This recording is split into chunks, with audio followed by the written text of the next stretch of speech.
I have to attend at 6:30. Got it. All right. Well, maybe this 6:30. You got well. I suppose you need to leave before 6:30 to get there. So Yeah, it's a 2-minute walk, but still. yeah. All righty. Crystals. Okay. We are all set, Laura. Are we ready? Okay. Happy New Year. I called a meeting of the Rutland Regional Planning Commission Executive Finance Committee to order today, December 12th, 2026. January 12th. 5:33 we've got for our start here. So everyone's present except one member who's going to join us a little late.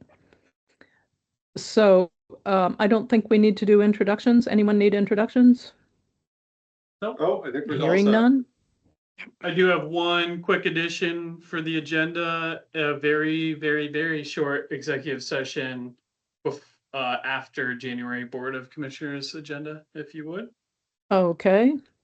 So far the agenda is modified to add an executive session after January Board of Commissioners agenda. Are there any other changes to the agenda requested, or can I have a motion to approve the agenda? So we need to change the date. It says December 12th. Need to put January. Oh, jeez. Thank you, Larry. I'll make a motion to approve the agenda of January 12th, 2026 with the amendments or additions. Thank you, Larry. I'll second. Second, got it, Erica. All in favor of approving the agenda per those changes, please say aye. Aye. Larry, that was you. Yes. Larry motion, Erica second. There were probably more. Okay. Moving on to approve the November 10th, 2026 minutes. Has everyone had a chance to take a look at them and any changes needed, or I will entertain a motion to approve the November 10th, 2025 minutes. So moved. Thank you, David. Is there a second? Second. Bob, second. Was that? Thank you. All in favor to approve the minutes of November 10th, 2025? Oh, hi, Drea. Please say aye. Aye. Aye. Okay, moving on, open to the public. Of course, I see no public here. So move right on to the November financial report. Okay. Was in So case... I did.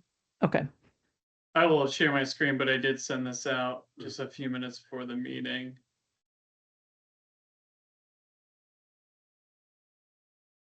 All right. November P&L reflects a net income of roughly $58,000. Line 402 is high due to invoicing for the FY26 member dues. Thanks. Line 403.5, it's should take a bigger jump in December as we had a project invoice for over 260,000, so that should bring up that line of income. Line 404, public safety is low but will increase in December. That final Mount Tabor scoping study billing was done, so that grant has been closed. The line is projected to be slightly under budget just because the consultants didn't spend their whole budget down.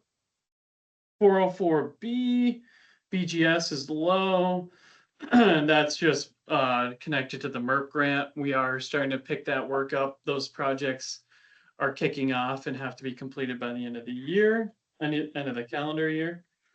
472, again, U.S. Department of Labor, this is a Work 6 grant. That's going to increase really similar to QUIS. Most of the money in both those programs are money that's flowing out to subcontractors, subgrantees. So we'll see that pick up as well as the program progresses. And then finally, 420 is a little low. That's due to bond bank and DIBG projects that are picking up as well. That's the income side. On the expense side, 523 audit accounting is high because we paid that FY25 audit in full, no findings. 535 is also high because we paid Front Porch Forum subscription in full. That's like 2,200 for that subscription. Line 550, rent and office improvements is high. It's because we captured 6 months of rent. And then 565, equipment purchase is high due to that Dell lease agreement that we jumped into this year. So any questions? Pretty straightforward. We will be doing a cash flow, in January or February to see what the remaining 6 months looks like. I have a feeling right now we are in pretty good shape overall. We've been billing at a decent rate. The biggest challenge has been, working on the regional plan. That's all state hours, so we're not billing to those billable programs.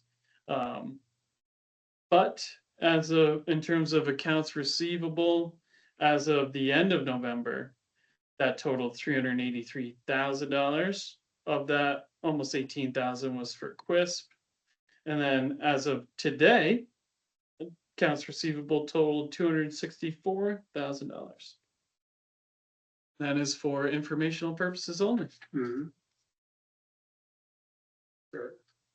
Okay. Any questions on the financial report? We'll move on to executive director's report. Devin? Okay, yeah, we haven't met in a little while. So I've got a number of things. Most everything I will be outlining today was included in our newsletter that went out on Monday of last week. Sorry, not of this week. So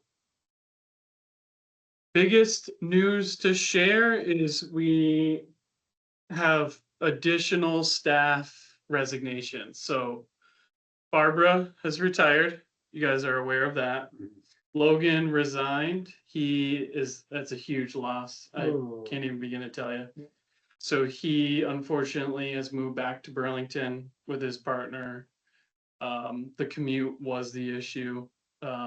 And he got a job with the city of Colchester in planning and zoning. So we wish Logan the best. It does leave a substantial hole in our sort of core planning and zoning program. So I'm interviewing folks now. I've already had one. I've got 3 more scheduled. We're going to try to get that position filled immediately. And then immediately try to hire for Barbara's position after that. Now, today we learned that Karima is also leaving. So this may be the most intense sort of period of personnel turnover in recent history. Having 3 resign within or retire within about a month is going to put strain here. Again, she cited that she's leaving because she just had a grandbaby. She got a job offer in Seattle that's remote. So she is going to be moving back south to be with her granddaughter. So, again, Karima was a huge talent. It was a big recruit to get her here as a senior planner. Sad to see her go, but there's another hole to fill. So, I was on the phone with Laura earlier talking about some town planning stuff. I think the message right now is please bear with us. We only have 7 planners. So for 3 to leave, that's a big hit. Especially in these big programs. They're not small. It's workforce, it's Quisp, it's planning and zoning. So do I think we'll fill those positions? Yes. I am worried about capacity in the interim, so I'm trying to keep things afloat generally myself, so I'm not trying to burn staff out. But those are the biggest things for everyone to be aware of. I do not anticipate it impacting our regional planning effort at all. That's been completed to a point where it can just keep going. But it's the Good. little stuff in between that I think, and the emerging stuff that'll be a challenge. It's fortunate that it's winter time for QUISP, so we're not like actively building any water quality projects, but town planning and zoning, we have a big backlog, so that'll be a priority. Any questions there? There's No. always been turnover, but it's I've learned one thing difficult. from this experience, Larry, and that is I have hired most of the people that work here now. Right, the only people that were here before were me, Steph, MK, and Barbara. Barbara's now gone, so it leaves Steph, MK, and myself. So I've hired every single other person. Every person that I've hired who didn't live in the region and was commuting has since left. So what it has taught me is that our next 3 hires will need to live in the region and be members of the community and not have big commutes, because eventually that will wear somebody down Sure. and they're gonna move on. Yeah, that's hard. So that is a major factor in this new hiring and recruitment campaign is, hey, you gotta be willing to relocate. And we need, we don't do contracts here, so I can't like make them stay for a period of 3 years, right? And a lot of times those contracts don't even hold up. But I am vetting at a much deeper level to understand what their motivations are in taking this job. Will that be perfect? No, but I'm hoping it produces a bit of a better result, because I look at our staff that I've hired that have stayed 3+ years. They all are living in the community, part of that community. They sort of bought into the region. It is where they live, so it's a live and learn thing. And COVID hiring, there wasn't much choice sometimes, Yeah, so were those COVID hires, the ones that are leaving, or were they Not all, varied? not very, because Karima, we hired, is that about a year ago? Yeah, It was December of 24. And Greg, Logan, Jeremy were all in that 23 year, I think. yeah. So, So but it's I do think that's a factor. it's a factor, yeah. Yeah. It'll probably shrink your pool a little bit, but Yeah. trying to find somebody local. Yeah. And, yeah. Or somebody, I'm not even super worried about if they aren't hyper local, but they're willing to relocate and actually like be here. And put down some roots. Yeah, because even Greg was living in Burlington, and Jeremy was living in Whiting or Salisbury, and Kareem was living in Brattleboro. So like, and Logan was living in Virgins. That's Those are big those commutes. big commutes. especially for Logan. He had night meetings, so he's getting home at 10 o'clock at night. I saw the tea leaves a while ago, and I was worried, but there's nothing you can really do about it. Yeah. So, In what portion of work from home works and it doesn't work? Is this a position where you really need to be in the office? Because of contact with, I mean, my policy here is you have to be in the office a Yeah. minimum of 2 days a week, Huh. even for those folks who are remote. My preference would be 5 days a week, oh yeah, because I do think you got to be here. There's a lot of collaboration that you miss out on. Sure. And it's the little things. It's like walking down the hall, or, hey, I'm going to go pick up something from the printer. I'm going to stop and then talk to Stephanie about this thing. That would be a huge pain in the butt to set up a virtual meeting or to call Yeah. somebody Yeah, and yeah, interrupt yeah, them versus yeah. like, I can see you're not busy. I'm going to have a 5-minute conversation with Yeah. you. So Yeah, you lose a lot by the you lose a remote. lot, Yeah. especially this is all about people. Planning's all about people. So it's hard to build relationships. Logan did do that, but he was out there. He was here most days, but that contributed to where we are. So my charge right now, above all else, get people in the door and get them trained up and moving as quickly as possible. And we'll see what we get. I'm encouraged so far. This land use planner position that I've posted now, we've gotten more applications for than any job to date. So maybe that's something about, I had read that it's more of a buyer's market right now in terms of hiring than a seller's market, so that's good. But we'll see.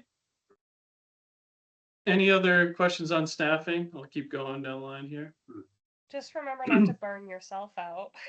Yeah, well, that's a concern for sure. Because as you guys might remember from our last meeting, I am working essentially 4 days a week because I'm watching Baby Ira on Fridays from now until June.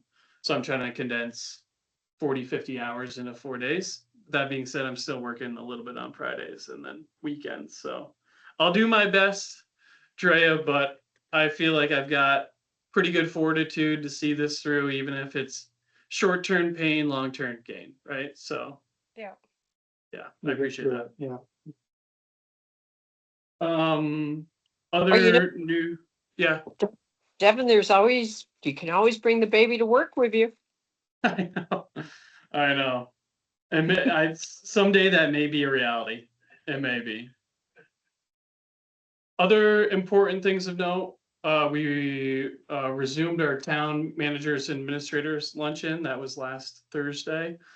We had a huge turnout. This room was full. We had to bring in extra chairs because we had Lyle Jepson come down under his new role as commissioner, and then Jessica Hartleben, who's the executive director of VEPC, Vermont Economic Progress Council, to talk about this new CHIP program, which is Community and Housing Investment. It's $200 million a year over the next 10 years in housing investment, so $2 billion. And they wanted to come to our luncheon to present their first info session on this because they think Rutland region may have some of the best opportunity for this right now. And Fairhaven was kind of the poster child for this bill. So that was super successful. We'll be doing those quarterly. Where's that money coming from? 2 billion? It's just the same function as TIF. So it's Okay, yeah. tax increment financing, but on a project base instead of a district. So we've seen successful examples in Killington and now in Rutland. So what's exciting for Rutland is you can still have a CHIP on top of a TIF. Right. It just has to exist outside of your formed district. So this is huge, really huge. The other thing that's resuming are select board meetups. I heard from so many people, we want these to come back. I had to take a break really this summer because of the family growing. But the plan is to try to get another meeting scheduled for February. So there'll be a significant amount of outreach for that.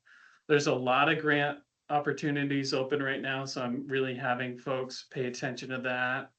The other two things I want to highlight is one, hopefully people are aware, I know Dave certainly is, there's proposed bus service reductions due to financing for the bus. Folks need to be aware of that. We're very intimately involved in that process. And then the next is the regional project priority list was set. So those are the top 10 regional projects that are, it's really Cedar that runs the regional project priority list, but the RPCs have a sort of vote and a voice in that process.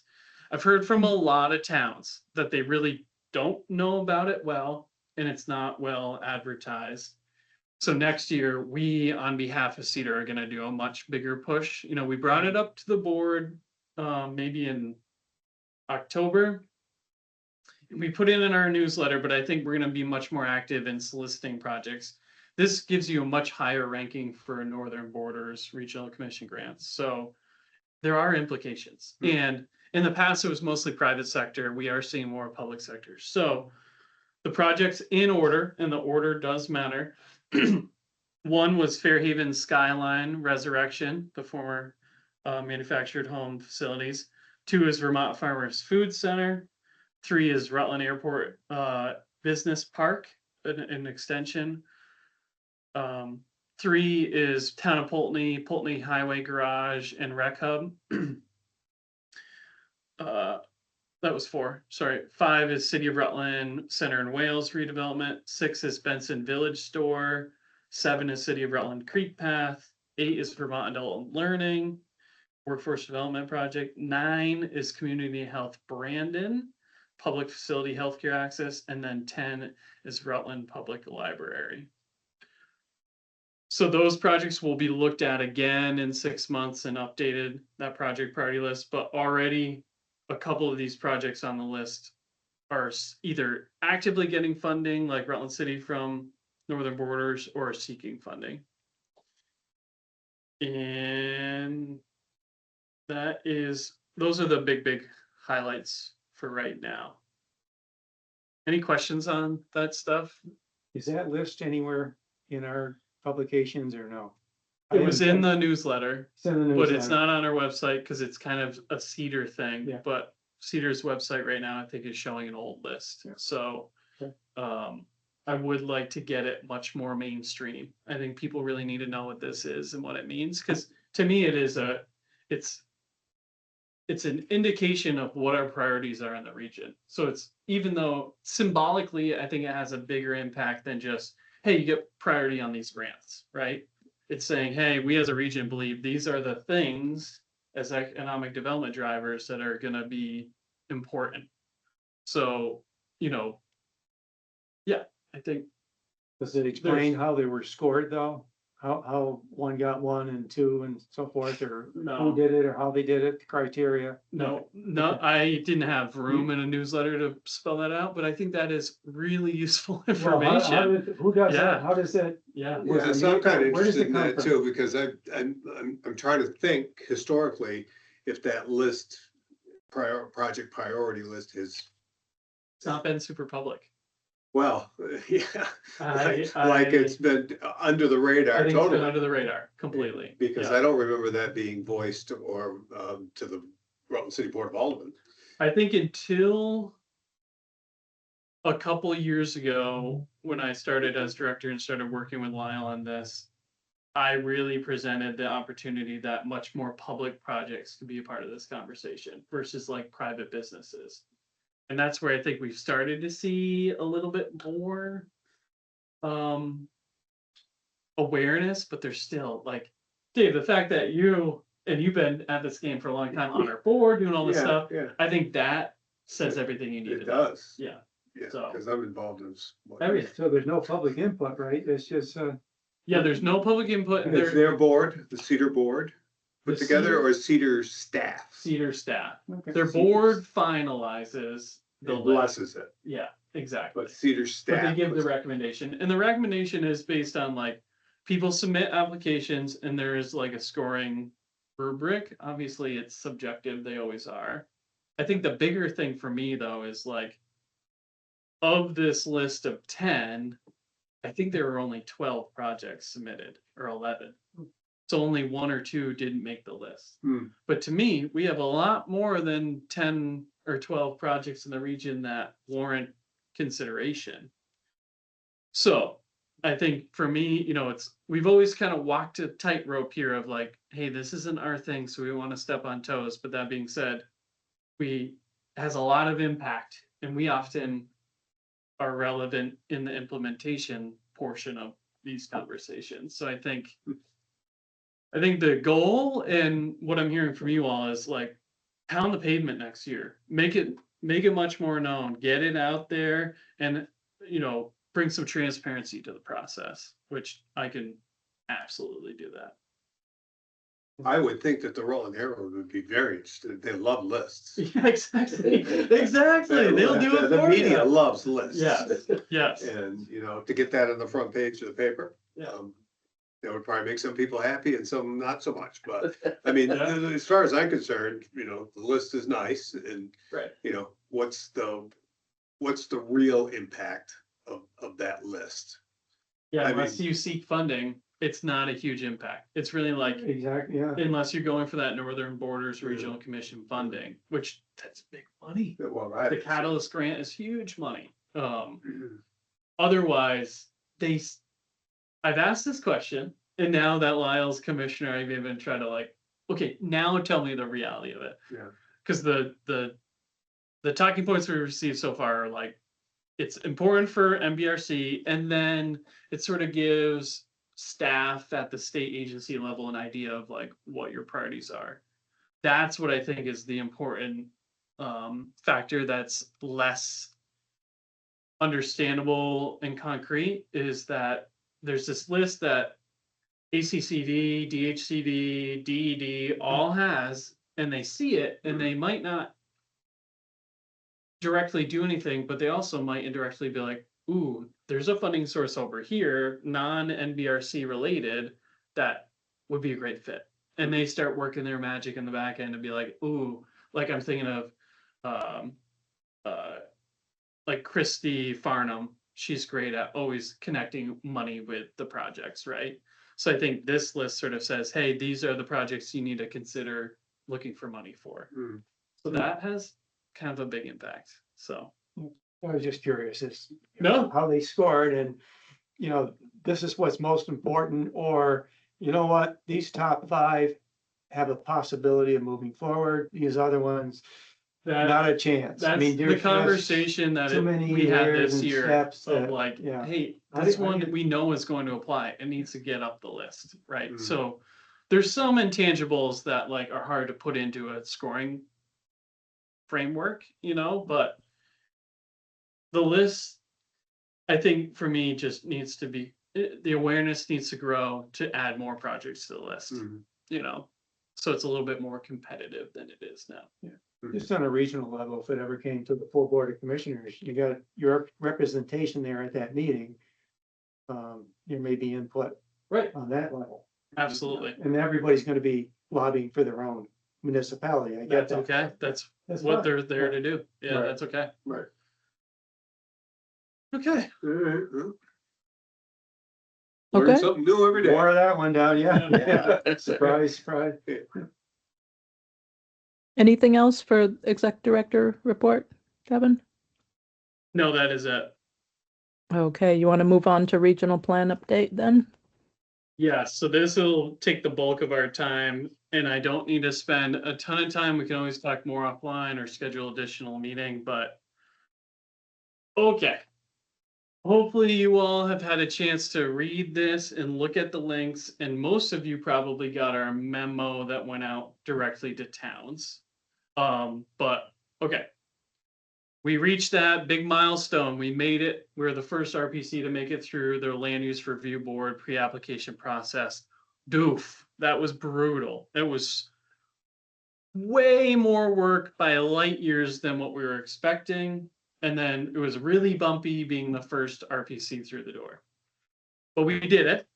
And as a result, they submitted their formal findings or response letter to us. And it took us a few weeks to get through that little letter and really figure out what it said. I can tell you, they've submitted 3 letters so far.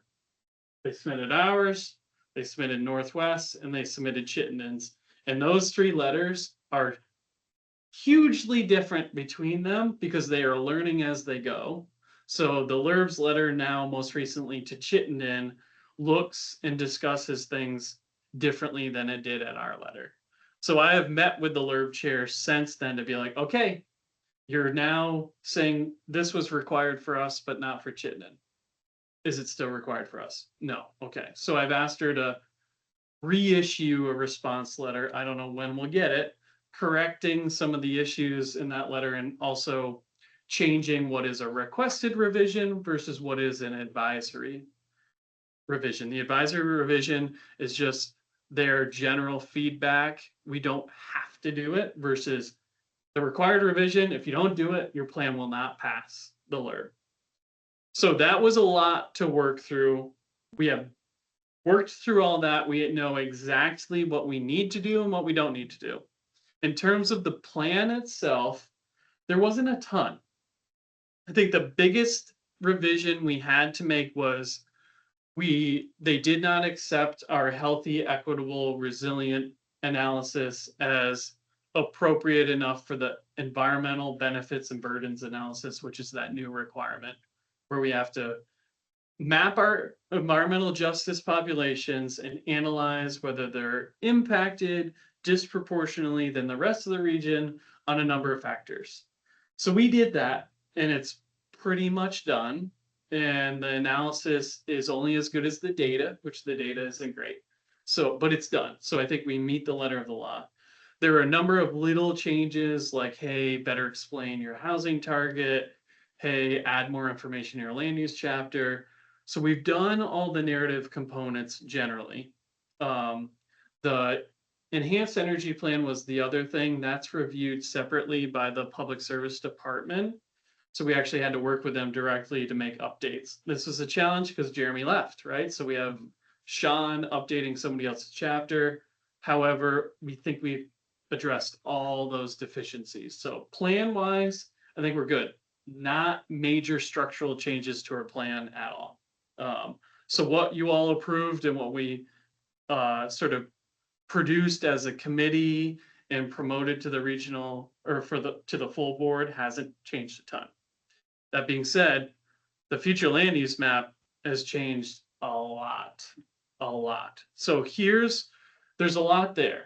The video that Logan created is the best sort of broad strokes analysis and description of the changes to the map. So if you have not watched that YouTube video, it's 7 minutes. It's on our YouTube channel, is included in the memo. Watch it again. It's worth a watch. What we heard, broad strokes, was one, you guys have to snap to parcels. If a parcel needs to be totally within one land use category, unless there is a like flood hazard area that covers a portion of the property. So before we did not even remotely snap to parcels. Parcels sometimes had 4 or 5 land use categories. This is a good change because I had a consultant reach out already and say, hey, how would I possibly know whether my project is exempt from Act 250 or not without a survey, and the data you have isn't surveyable? And I'm like, well, that's a good point. There should probably be no question. You're either in or you're out. That was a good change. We knew that might be coming. The other big changes were the village areas, which we did that big push to you all. Please send in writing to the LURB. They're going to remove that. They didn't buy any of your attempts, but I appreciate them. So we had to remove those big village areas, which reduced our overall exemption eligible area, right? From 3% of the region down to only 2% of the region. The other things that changed were we had all those little rural general bubbles of yellow that went around here's the old map. So what I'm describing before is, let's just take a random spot. Oh, there's not parcel lines. Anyways, here are these bubbles that I'm talking about. If there's a structure, I am not sharing. Why does it say I am? What about that? Am I sharing now? Of course. So see these little yellow bubbles? Those existed 300 feet buffer around every single building in the region. They said, hey, that's not okay either. You need to cluster your rural general. There can't be the buffers. And again, they have to snap to parcel lines. So we had to go. Snap mean. Snap means cut your land use category, the color, down to the lines of the parcel, and then move on to the next parcel. So the tier 1B eligible areas, okay, so these pinks and purples and magentas, other than those village areas, what we tried to do was grow them. And a good example, I think, is in Fairhaven. So they said in Fairhaven, like, hey, these village areas of light pink aren't eligible. So instead, what we did was we expanded the dark pink areas to everywhere we could legitimately. So you can see these maps changed quite a bit in terms of their clarity. I think they're much easier to understand now overall. So that was an attempt to preserve what little benefit this law allows to as many towns as we could by growing the planned growth areas. However, in aggregate,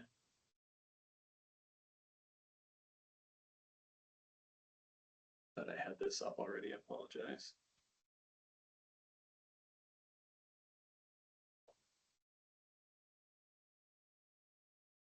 In aggregate, here's the breakdown of these changes. So pre is that draft we submitted to the pre-application hearing. Post is the draft we just submitted. And the change is what is the percentage of change between them. So downtowns and village areas didn't change. Plant growth areas, we grew by 0.1%. Village areas, though, went down 0.6%. So that's where we're seeing this loss between the tier 1 eligible areas. In terms of enterprise, transition, rec, not huge changes. Some of the transition areas grew because originally we only had Rutland town really mapped. And that was really to highlight those areas that weren't eligible but should be, that the LRRP said don't to, but could be more infill. The things that have, I think, are likely to spark some level of, I don't want to say controversy, but interest and need for further explanation are the rural future land use categories change. So obviously the big shift is much more rural conservation and much less ag and forestry and rural general. Why did this change? A couple of reasons. One, like I said, we had to get rid of those rural general bubbles right around every building. So that reduced it by a lot. The next thing we did was, what we heard from the LRRP is you've got a lot of scatter, right? Like we need to see much more sort of like clustered and clear sort of generalized areas, which looks good. We debate that it's like not as maybe accurate for future land use planning, but either way, that's what they want to see. So we, right now, Rutland County, Rutland region, the state planning goal of following Vermont's conservation design outlines 75% of our region is high priority for conservation. So we're mapping 57% of the region as conservation. So not as high as they would like, but still higher than it was. And what we did to get to this number is we basically looked at those Vermont conservation design maps that show, hey, the taconics, the greens, these high priority forest blocks are the priority for conservation. And then we took every single town's future land use map and we tried to align them. So where there were these overlaps, and what we tried to allow that to say at the end of the day is, this isn't a perfect crosswalk from the future land use map to the town future land use map, right? Region versus town. But now they align much more closely, at least in their general priorities, to say, okay, West Haven, the entire sort of Wards Marsh area up through you have mapped as conservation, we're going to map it that way too.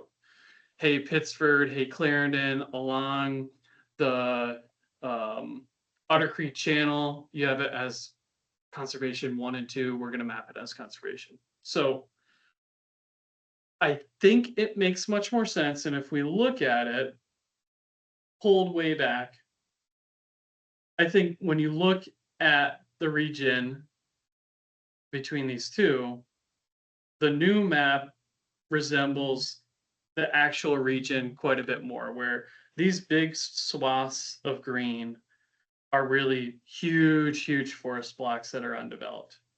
Now, are there some houses in there? Sure. Are there some potential businesses in there? Probably. Very limited comparatively.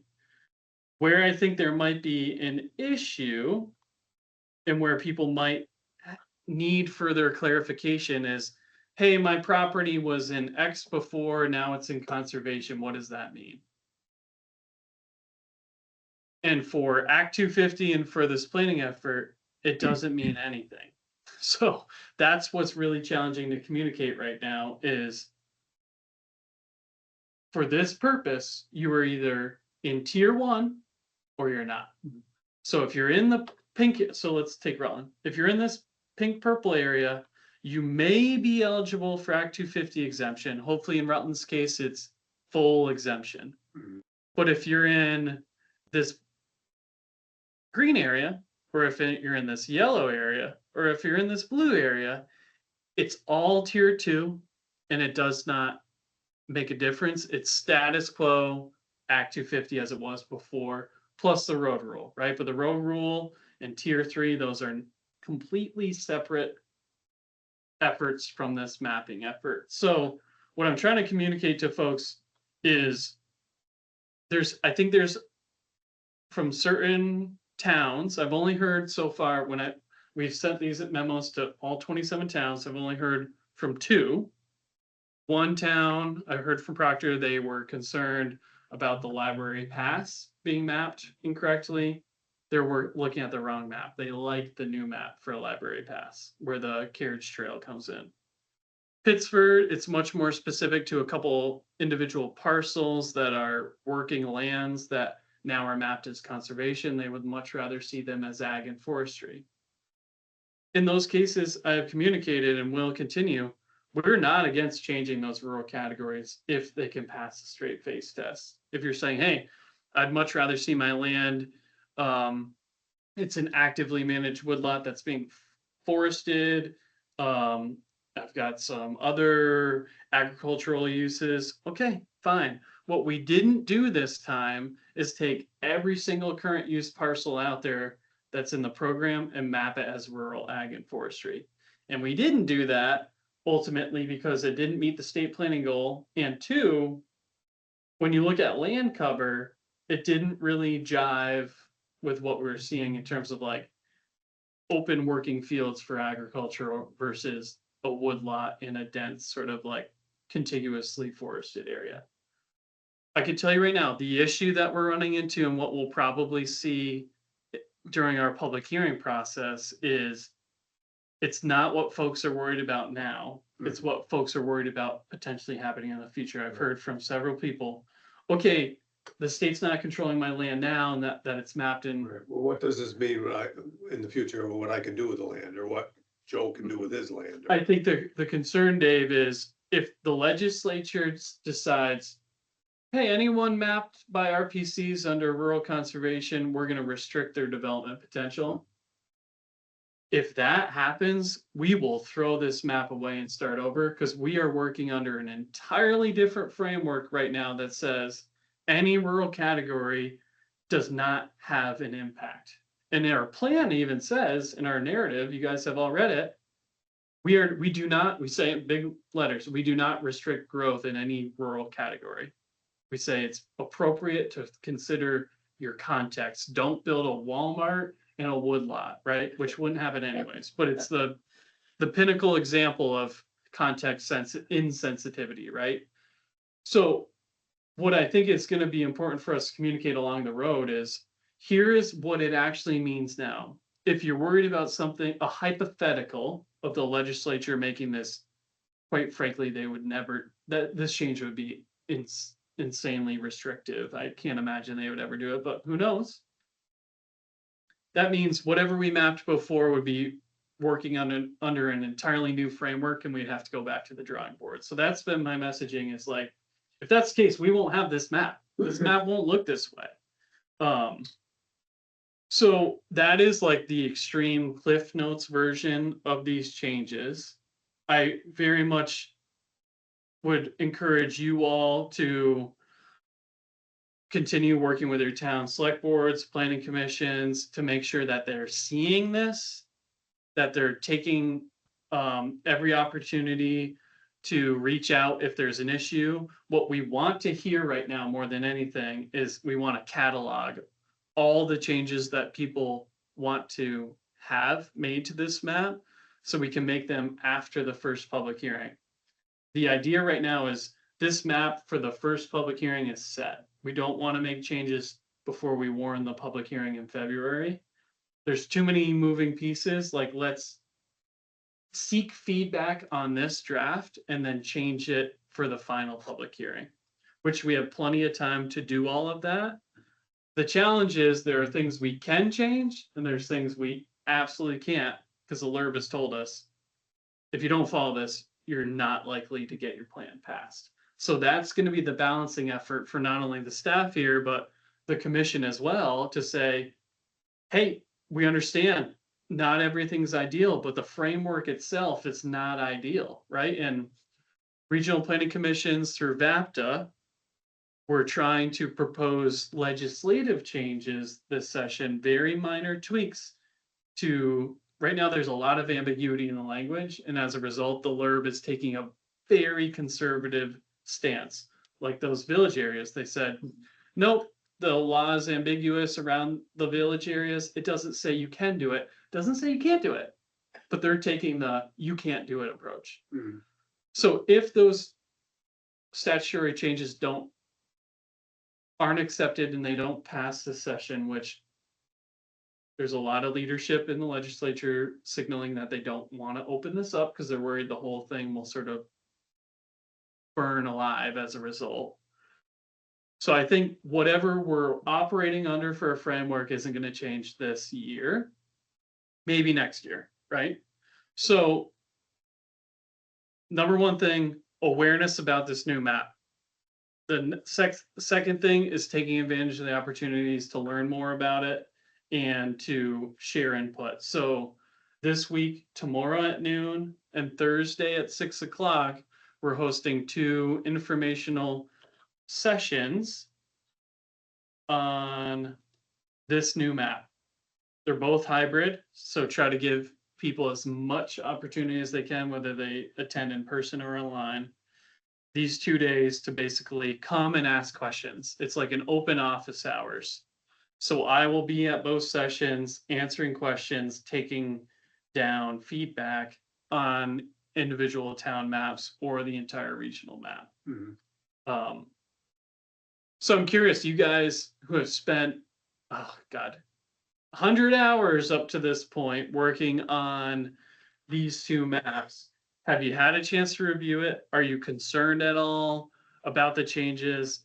What do you guys think about our proposed process?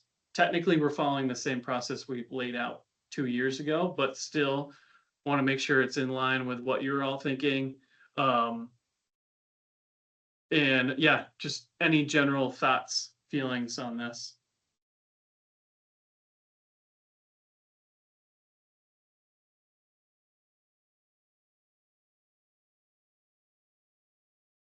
I guess I don't have any thoughts in the particulars, but just overall, it seems as though from what you described going through the process early on and then presenting it to the land use review board, it seems as though you weren't anticipating what the feedback you got from them.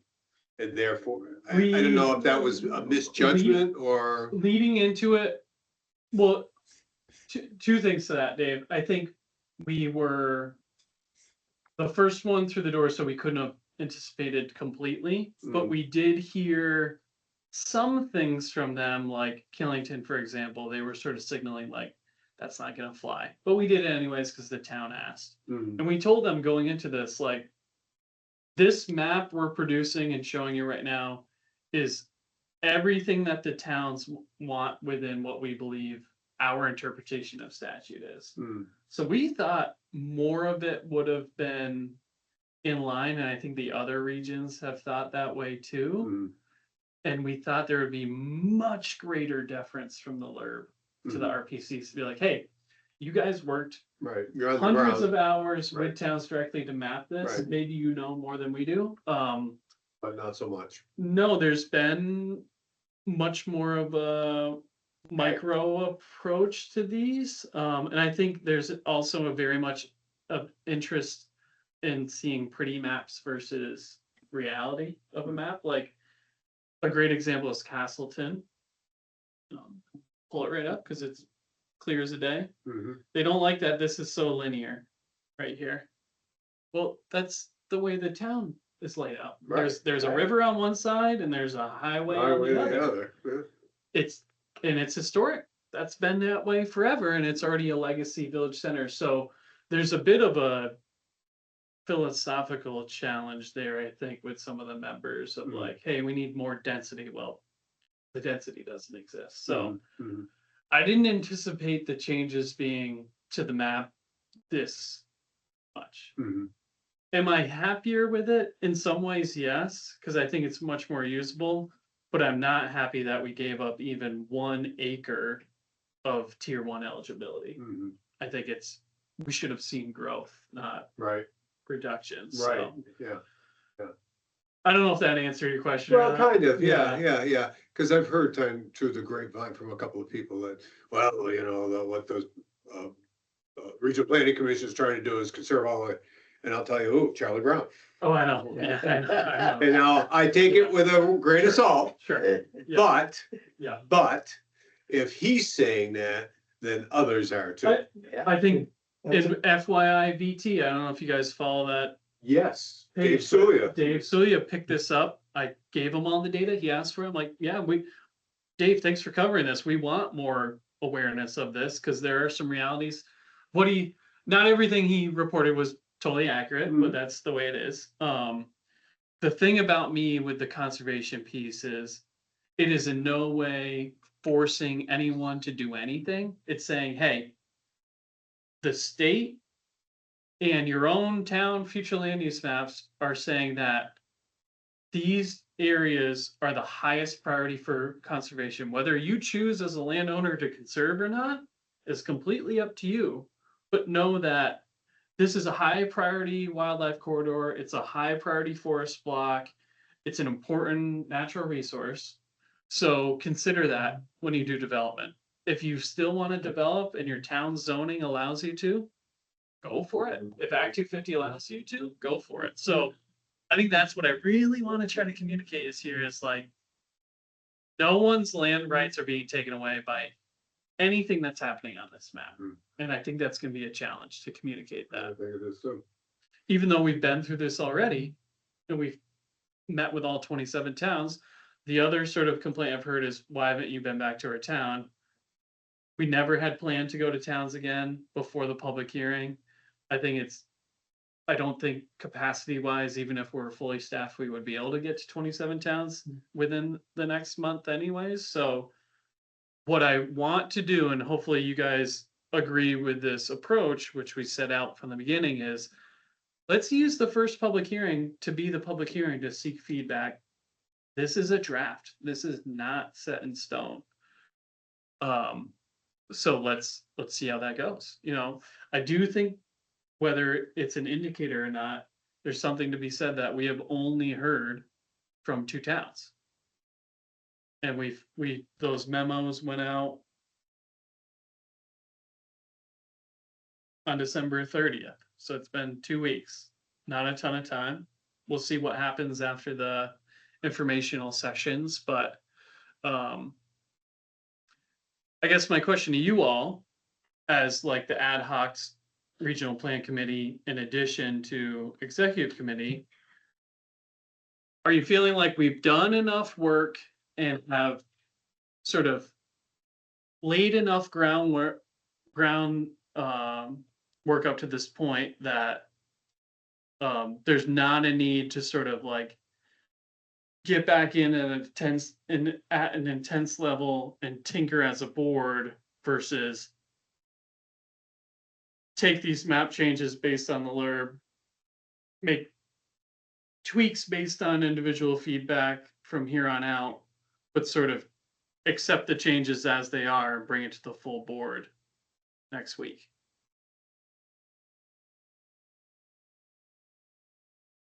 Dave brings up a good point where, it falls back on the RRPC with any town that's upset. Yeah. But the educational piece is, wait a minute, you gotta back up. This is Right. 181 that came out of the legislature. You got the LRRB, this is their interpretation.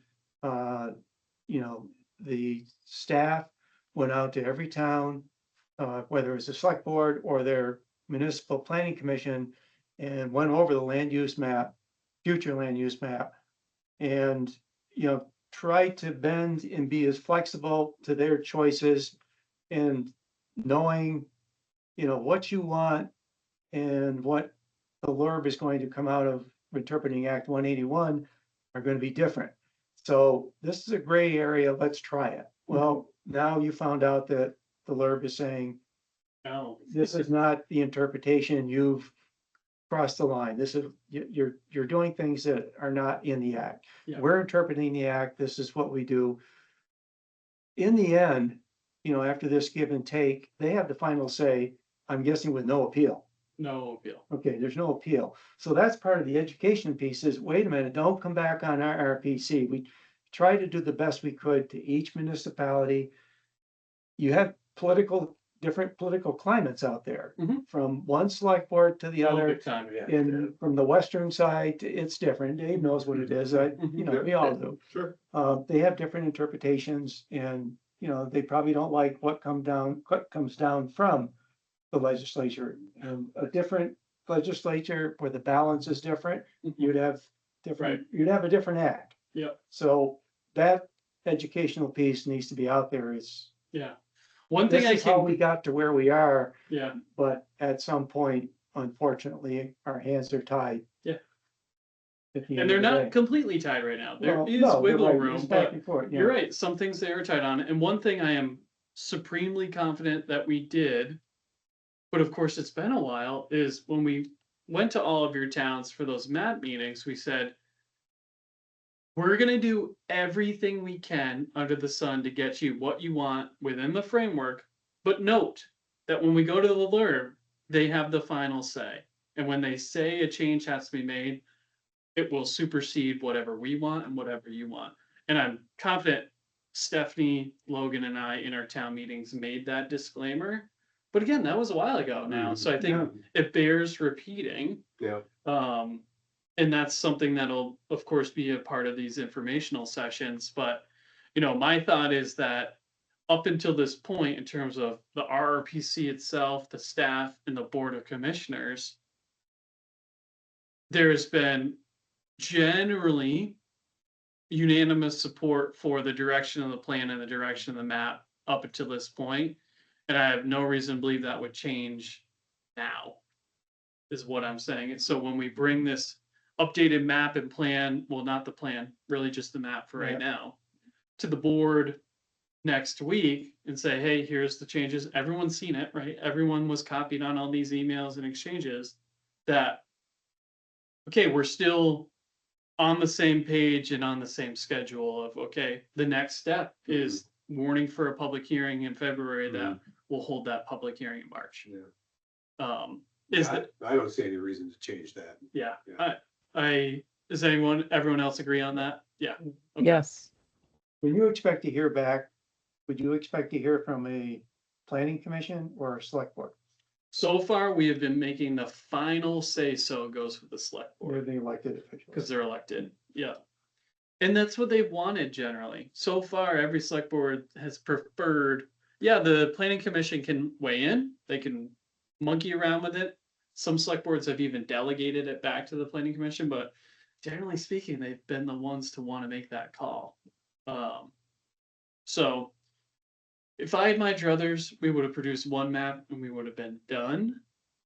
Now, I do see the value in this parcelized data set. I think that makes sense. So there's no issues with developers, but we're here now and I can't really wish anything different. So yeah, we're trying to make the most of it, still produce a plan that is really a prioritization of the region. So we'll see. Well, I know that's a lot. And that's the other factor here is like, we understand this is extremely complex and we're just adding more to an already overtaxed municipal volunteer and paid staff. So we're like, we appreciate everyone, all our partners in the towns, like staying with it and trying to stay up to beat right now. But it's like, you know, between budgets and everything else, it's a lot. And I hate even being like, hey, I need you to respond to all this email and spend 3 hours looking at this map. But And there's 2 other RPCs going through the same. well, they're about to be Right. Addison's submitting, I think, this week. Yeah. The 2 other RPCs aren't happy. Chittenden County especially. They're looking at what do you say? 15% reduction in their tier 1 areas. And obviously That's huge. Burlington areas where most of the tier 1 is gonna be, so. Yeah, it's not ideal. But we're here now. So that's everything I've got there. No other questions for me? Yeah. Please share the No. word out. All right. Shall we move on then to Yes. talk about the agenda for Board of Commissioners? Yep, so we will have community committee next month. 2 plans came through, but they came through after we were able to do the 20-day warning in the Herald. So no meeting this month. There will be a regional committee meeting this month. So Erica's offline now, but I'll get with her. We're gonna have to start talking about Walmart because they sent me the economic impact analysis. Did you get that? Did folks from the city get it? I'll share that with you. I would like, even though they haven't submitted an application yet, I'd like to start talking about it and review this economic impact analysis. There's a number of other potential projects to look at. But regional committee, if we could front load a little bit, it's gonna be so dense. I think if we can like give the economic impact analysis a thumbs up and move on, that would be great. So when the application comes, it's not reviewing a whole nother 40-page document. Otherwise, that's mainly regional plan work for January agenda. Yep. Do we have any commissioner roundtable interests out there? So far, we've had Larry and Laura. Laura, last meeting was awesome with their community values mapping. Haven't heard If from not- anyone, Okay. of course. But Dre, is there anything Yeah, I in don't know. Danby you want to talk about?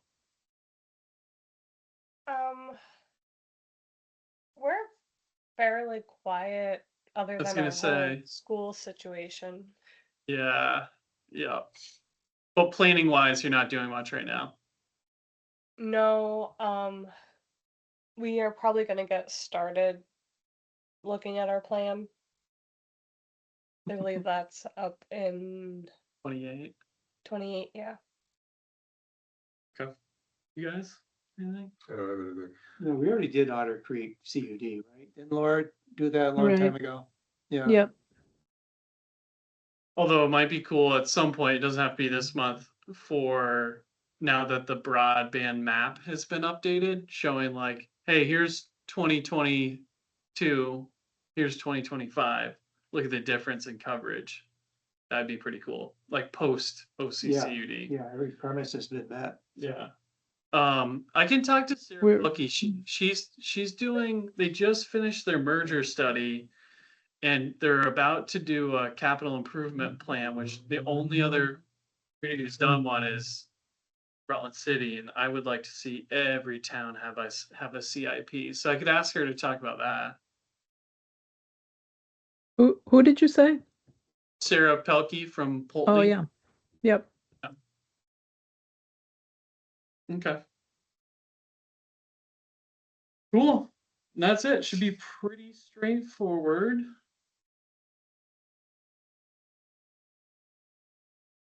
So we just need a quick executive session. Oh, that's right, yep.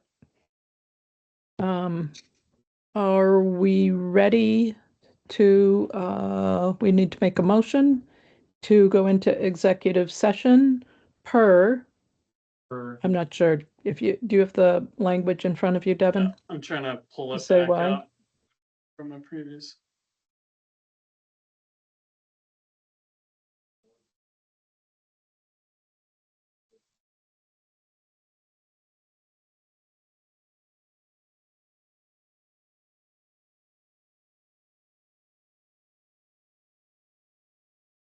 I think it's on the minutes of the last Oh. meeting. That would be That one would- place. That'd be a good one. So I don't have it in front of me either. You don't I have did. that memorized? I'm afraid I I know, do, but I don't right? want They to used screw to it have a up. city Yeah, attorney I to be able to do used that. Okay, so it'd be motion to move the executive finance committee into executive session under 1 VSA, section 313A1E to discuss pending or probable civil litigation or prosecution to which the public body is or may be a party and where premature general public knowledge would clearly place the public body or a person involved at a substantial disadvantage. So moved. Second, Thank you, Dave. Thank you, Larry. All in favor to move into executive session per just what Devin said, please say aye. Aye. Aye. Okay. Will you shut off the recording, Devin? Yep, so we're 6:38. Yeah.